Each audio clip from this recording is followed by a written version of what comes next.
Hi guys! Kain po tayo. Maraming pagkain kami ngayon ni Rosel. Yung akin, chicken biryani. Okay? Tapos meron kami ditong pipino, sibuyas. Masarap ito mga kainday na timpla to.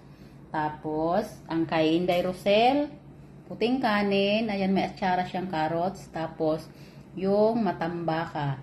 Ayan na yun, yung blinag ko dati mga kainday. Tapos may baplo, sinigang po yan. Tapos may dalawang apples. Isang orange, tapos may dalawang juice dyan, no? Mango flavor. Ayan, yan yung aming pagkain ngayong araw ni Inday Rosel. Tapos dyan, merong gerger. Gerger yan mga kainday. Yung dahon, kumakain kayo ng gerger mga kainday. Alam nyo yan, di ba? Gerger dito sa gitnang silangan. Tapos, radish. Ayan, maanghang po yung radish. Bakit kaya? Maanghang ba talaga ang radish? Ayan, tapos ito yung carrots na atsara. Napakasarap pala nito mga kainday. Achar. Ayan.